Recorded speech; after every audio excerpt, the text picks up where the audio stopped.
Hello बच्चों, let's read this question. So this question is we have given a junction and reason. ठीक है, a changing electric field produces a magnetic field. Reason पर लिखा है changing magnetic field produces an electric field.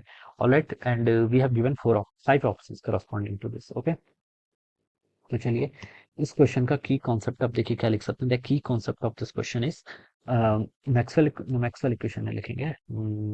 क्या लिख लीजिए, EM wave लिख लीजिए. क्या लिख लीजिए, ईएम वेव.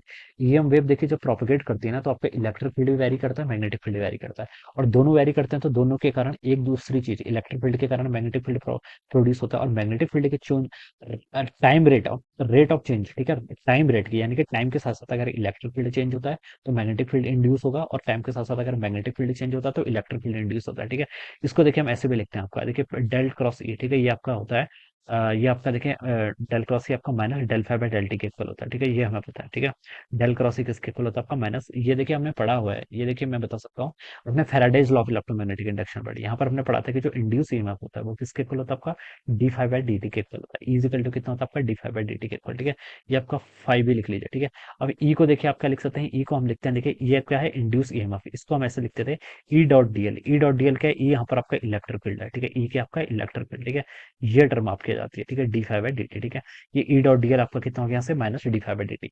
ये ई के यहाँ पर आपका इलेक्ट्रिक फील्ड. तो देखिए बच्चों, मैग्नेटिक फील्ड के चेंज होने के कारण इलेक्ट्रिक फील्ड इंड्यूस होता था. फैराडे लॉ को याद करिए. फैराडे लॉ को हम याद करेंगे तो हमें ये स्टेटमेंट कंप्लीट याद हो जाएगा. ठीक है, तो वही लिखा है मैंने. ई डॉट डीएल को देखिए हम कर्ल ऑफ ई लिख सकते हैं from the Gauss divergence. Sorry, Gauss divergence नहीं, ये आपकी स्टोक्स लॉ है. स्टोक्स लॉ से हम ये लिख सकते हैं. ठीक है, तो ये आपका रिलेशन बता देगा. ठीक है, तो ये आपका देखिए दिस इज स्टेटमेंट कहाँ से, ये आपका फेराडेज लॉ का स्टेटमेंट है. किसका, फेराडेज लॉ ऑफ ईएमआई लिख सकते हैं, इलेक्ट्रोमैग्नेटिक इंडक्शन. ठीक है, चेंज इन मैग्नेटिक फील्ड अगर आपका टाइम के साथ वेरी करेगा तो आपका इलेक्ट्रिक फील्ड इंड्यूस होगा. तो देखिए changing magnetic field produce electric field, तो रीजन में जो गिवन कर रखा है वो तो बिल्कुल करेक्ट है. तो रीजन करेक्ट है. ठीक है, अब देखिए बच्चों, नेचर जो होता है ना वो सिमेट्री को लव करता है.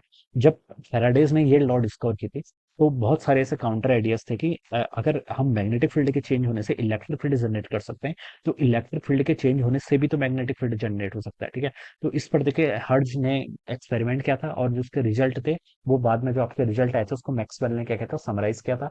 और वहां से हमें ये पता चला था कि देखिए जो हमने कैपेसिटर के अक्रॉस हमने जो मैग्नेटिक चेंज करा था, क्या कहते हैं कैपेसिटर के अक्रॉस जब हमने करंट फ्लो कराई थी तो हमने यहाँ पर देखा था. देखिए यहाँ पर हमने डिस्प्लेसमेंट करंट का कॉन्सेप्ट दिया था. डिस्प्लेसमेंट करंट देखिए किसके इक्वल होती है आपकी, एप्सिलॉन नॉट टाइम्स आपका delta phi E by D T के. ठीक है, ये आपका आंसर था. डिस्प्लेसमेंट करंट आपकी इसके इक्वल है. ठीक है, ये देखिए ये तो बहुत बेसिक है, इसको हम डिराइव भी कर सकते हैं. आई किसके इक्वल होता है आपका D Q by D T. ठीक है, फिर हमने यहाँ पर गॉस लॉ का यूज किया था. गॉस लॉ क्या बताता है आपको, ई डॉट डी एस किसके इक्वल होता है आपका क्यू बाई एप्सिलॉन नॉट के इक्वल. ठीक है, तो यहाँ से हम क्यू को क्या लिख सकते हैं, एप्सिलॉन नॉट इधर आ जाएगा, ई डॉट डी एस हो जाएगा.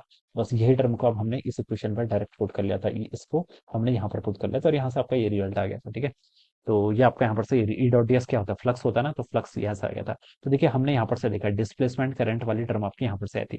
या फिर देखिए उसको हम ऐसे भी लिखते हैं, अगर हम उसको मैक्सवेल फॉर्म में लिखे तो कर्ल ऑफ बी किसके इक्वल होता है आपका, न्यू नॉट जे प्लस आपका न्यू नॉट एप्सिलॉन नॉट और ये del E by delta T, ये होता है. ठीक है, this is a Maxwell fourth law, इसे मैक्सवेल की फोर्थ लॉ बोलते हैं. ठीक है, ये तो आपका एम्पियर सर्किटल लॉ का एक स्टेटमेंट है. ठीक है, और ये वाला स्टेटमेंट आपका किसने इंट्रोड्यूस किया था, मैक्सवेल ने बताया था. ठीक है, कि इलेक्ट्रिक फील्ड, तो यहाँ से हमें पता चला था कि देखिए ये क्या है, time rate of electric field. यहाँ पर क्या, time rate of electric field, इसके कारण क्या प्रोड्यूस हो रहा है आपका, मैग्नेटिक फील्ड प्रोड्यूस हो रहा है. ठीक है, ये चीज हमने पढ़ी हुई है. ठीक है, तो देखिए डिफरेंट डिफरेंट चैप्टर्स में पढ़ी हुई है. तो जो मैक्सवेल ने जो इक्वेशन दी थी बेसिकली, ये आपकी पूरी ईएमटी को समराइज करते हैं. क्या करते हैं, पूरी ईएमटी को समराइज करते हैं. ठीक है, तो यहाँ से हमने ये बताया था कि अगर आपका देखिए मैग्नेटिक फ्लक्स आपका चेंज करता है तो उसके कारण इलेक्ट्रिक फील्ड जनरेट हो रहा है, और अगर आपका इलेक्ट्रिक फील्ड चेंज करता है तो उसके कारण आपका मैग्नेटिक फील्ड जनरेट हो रहा है.